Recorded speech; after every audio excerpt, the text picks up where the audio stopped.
નમસ્કાર વિદ્યાર્થી મિત્રો. ધોરણ 11 ભૌતિક વિજ્ઞાન ચેપ્ટર 2 માપન અને એકમ પદ્ધતિ.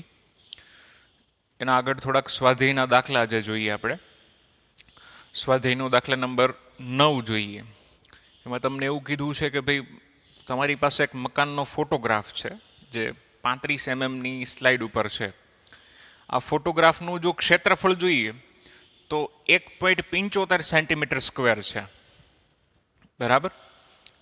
ફોટોગ્રાફ છે એનું ક્ષેત્રફળ 1.75 સેન્ટીમીટર સ્ક્વેર.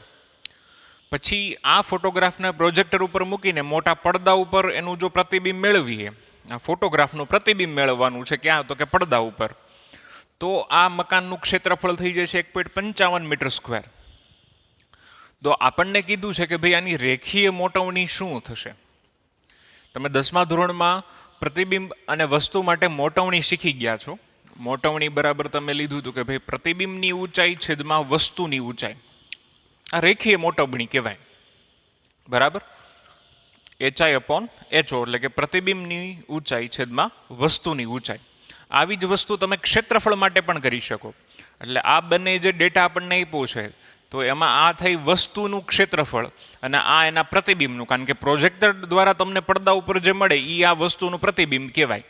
એટલે અહીંયા ક્ષેત્રીય મોટવણી જોઈએ તો પ્રતિબિંબનું ક્ષેત્રફળ છેદમાં વસ્તુનું ક્ષેત્રફળ. પ્રતિબિંબનું ક્ષેત્રફળ આપ્યું છે 1.55 મીટર સ્ક્વેર અંશમાં, છેદમાં વસ્તુનું ક્ષેત્રફળ જુઓ તો એ 1.75 સેન્ટીમીટર સ્ક્વેર એવું આપેલું છે. આ SI યુનિટમાં છે ને CGSમાં છે. તો આની સીધી ગણતરી ન થાય. કાં તો બંનેને તમારે SIમાં અથવા તો બંનેને તમારે CGSમાં કન્વર્ટ કરવા પડે. તો આપણે એક કામ કરીએ, ભાઈ આ મીટર સ્ક્વેર છે તો આ સેન્ટીમીટરને મીટરમાં કન્વર્ટ કરી દઈએ. 1 સેન્ટીમીટર એટલે 10⁻² થાય, એનો વર્ગ કરવો એટલે 10⁻4 થાય. એટલે પ્રતિબિંબનું ક્ષેત્રફળ વસ્તુનું ક્ષેત્રફળ આપણને મળ્યું 1.75, અને સેન્ટીમીટરને મીટરમાં કન્વર્ટ કર્યા અને એનો સ્ક્વેર કર્યો તો 10⁻4. હવે તમે અહીં બંનેનો ભાગાકાર કરો તો 1.55 ભાગ્યા 1.75 જવાબ આવશે 0.8857. ખરેખર ઘણા બધા આંકડા આવતા હોય, પણ આપણે જોઈએ અહીંયા 3 સાર્થક અંકો છે ને, 1, 2 ને 3. અહીંયા 3 સાર્થક અંકો છે, 1, 2 ને 3. તો આપણે એક વધારે લઈએ. એટલે આવું ધ્યાન રાખવું કે ભાઈ તમે ગણતરી કરતા હોની ગણતરી જો લાંબી થતી હોય તો વચ્ચે કોઈ જો જવાબ મેળવવાનો થાય, જેમ કે અહીંયા આપણે વચ્ચે જવાબ મેળવ્યો છે, હજી આપણે જે ફાઇનલ જે આપણને પૂછ્યું છે એ મેળવવાનું તો બાકી જ છે.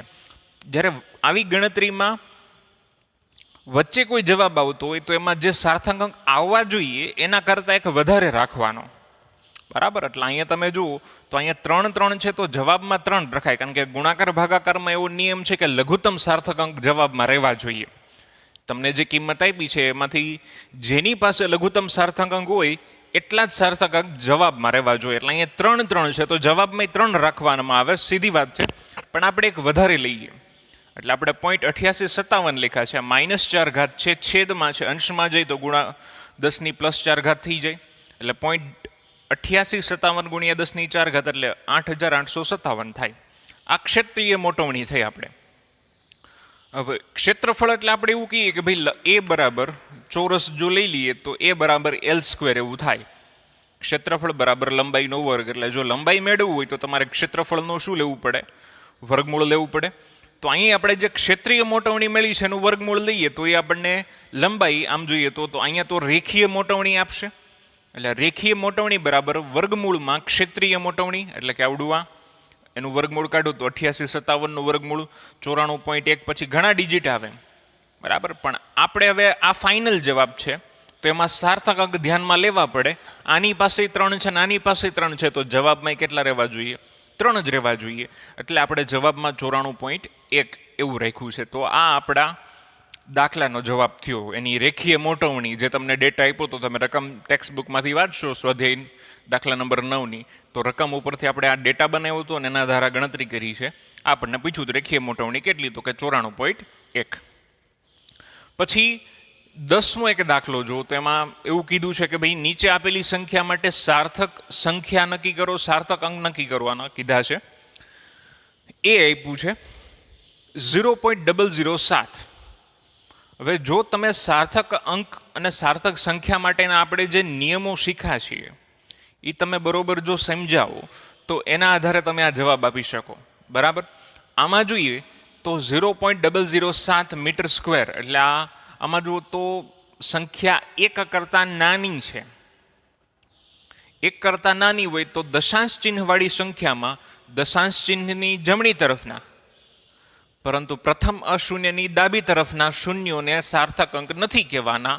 એટલે આ ત્રણેય સાર્થક અંક ન થાય, માત્ર એક જ 7 થાય. એટલે આમાં સાર્થક અંક કેટલા? તો કે 1, અને કયો? તો કે 7. બરાબર.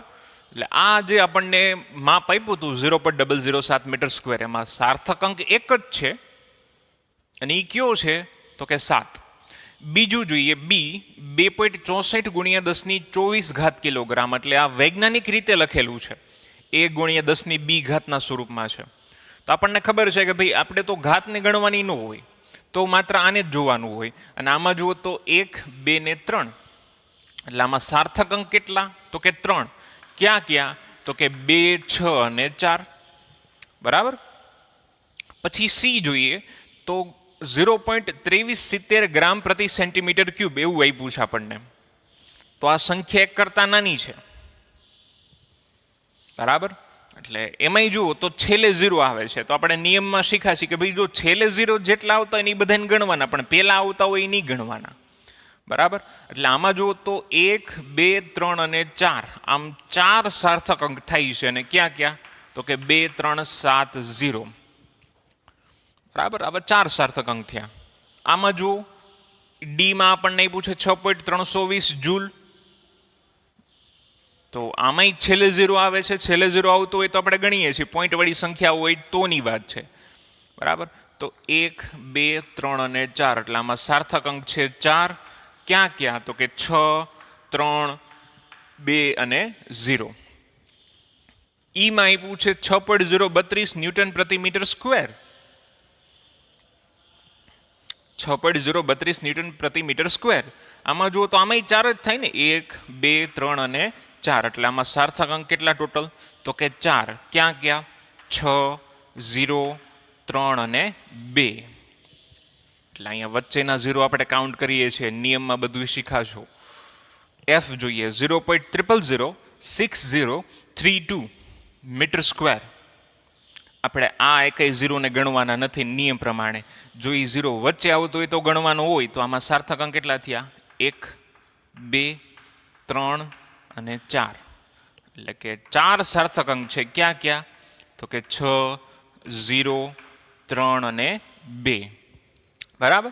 તો આ સ્વાધ્યાયના દાખલા નંબર 10નો જવાબ આવી રીતે આપણને મળે. જો તમે આ નિયમો શીખાવો, ખરેખર સમજાવો, તો તમે આનો જવાબ આપી શકો. 11મો દાખલો જોઈએ તો એમાં આપણને એક લંબચોરસ તકતી આપી છે. બરાબર. લંબચોરસ તકતીને આપણે આની સાથે સરખાવી શકીએ. આ તો ખરેખર થોડુંક જાડું છે, આની ઊંચાઈ ઓછી હોત તો આપણે એવું આ પ્રમાણે લઈ શકત, પણ છતાંય જોઈએ તો એની લંબાઈ આપી છે, પહોળાઈ આપી છે અને ઊંચાઈ આપી છે. લંબાઈ, પહોળાઈ અને ઊંચાઈ આપણને કીધું છે. લંબાઈ કેટલી આપી છે? તો કે 4.234 મીટર. લંબાઈ મીટરમાં છે. બી એટલે કે પહોળાઈ 1.005 મીટર, એ પણ મીટરમાં છે. પણ એની ઊંચાઈ જુઓ તો ઊંચાઈ h બરાબર આપ્યું છે 2.01 સેન્ટીમીટર. આ સેન્ટીમીટરમાં છે. આ બે મીટરમાં છે ને આ સેન્ટીમીટરમાં છે. તો આને મીટરમાં કન્વર્ટ કરી દઈએ, 100 વડે ભાગીએ તો આ થાય 0.0201 મીટર. બરાબર. આપણને કીધું છે કુલ ક્ષેત્રફળ અને કુલ કદ સાર્થક અંક ધ્યાનમાં રાખીને ગણવાનું છે. બરાબર. એટલે ઓલા સાર્થક અંકના સરવાળા, બાદબાકી, ગુણાકાર, ભાગાકારના જે નિયમો હતા ને નિયમોને ધ્યાનમાં રાખીને ગણવાનું છે. તો કુલ ક્ષેત્રફળ પહેલા તો કેવી રીતે મળે? બરાબર. તો એને સપાટી ટોટલ કેટલી હોય? તો કે 6, 1, 2, 3 અને આ 4, 5 અને 6 સપાટી થાય. એમાં સામસામેની સપાટી જુઓ તો એ બેયના ક્ષેત્રફળ સરખા હોય. દાખલા તરીકે આ લંબાઈ અને પહોળાઈ, આનું ક્ષેત્રફળ મેળવવું હોય તો લંબાઈ ગુણ્યા પહોળાઈ થાય, પણ એવા બે મળે, એક ઉપર એક નીચે. આનું જુઓ તો ઊંચાઈ ગુણ્યા લંબાઈ, અને આનું જુઓ તો પહોળાઈ ગુણ્યા ઊંચાઈ. પણ આ પહોળાઈ ગુણ્યા ઊંચાઈ એક વખત, પહોળાઈ ગુણ્યા ઊંચાઈ 2 વખત. એટલે આ 2 વખત થયું, આ 2 વખત થયું. એટલે ટોટલ આપણે જોઈએ તો લંબાઈ ગુણ્યા પહોળાઈ વત્તા પહોળાઈ ગુણ્યા ઊંચાઈ વત્તા પહોળાઈ ગુણ્યા લંબાઈ, આ તો 3 સપાટીના થયા. અને આવી દરેક સપાટી બે બે વખત છે. દાખલા તરીકે આ ઉપરની સપાટી થઈ આવડિયા, એવી બે સપાટી છે, તેને ગુણ્યા બે. આ જુઓ તો પહોળાઈ ગુણ્યા ઊંચાઈ, એ 1 અને 2 એટલે એને ગુણ્યા 2. અને એક આ જુઓ તો ઊંચાઈ ગુણ્યા લંબાઈ, એ એક સપાટી થઈને આવી 2. બરાબર.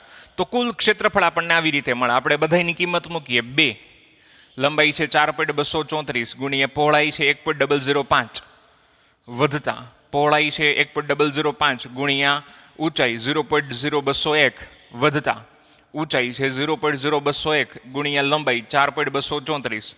જો કેલ્ક્યુલેટરમાં બધાનું સાદુરૂપ આપો ને તો જવાબ કંઈક આવડો મળે.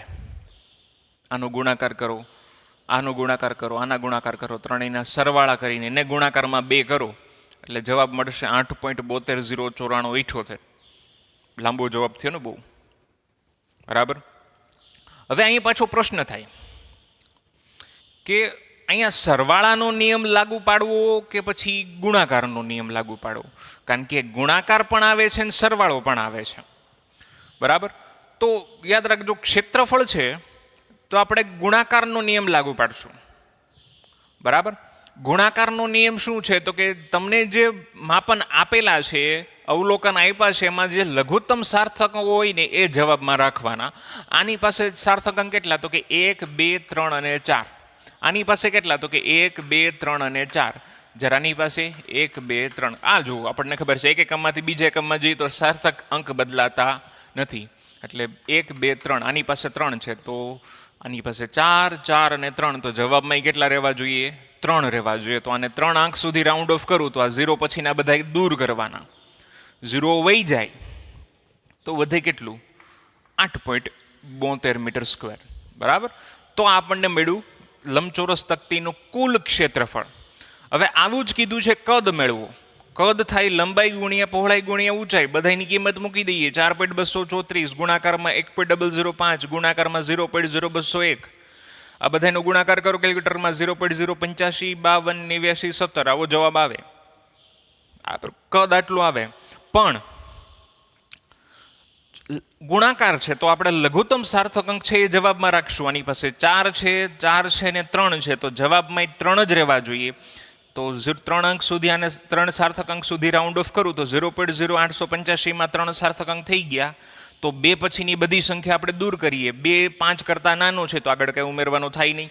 તો આપણો જવાબ આવશે 0.0855 મીટર ક્યુબ, જે આપણા લંબચોરસ તકતીનું શું થશે?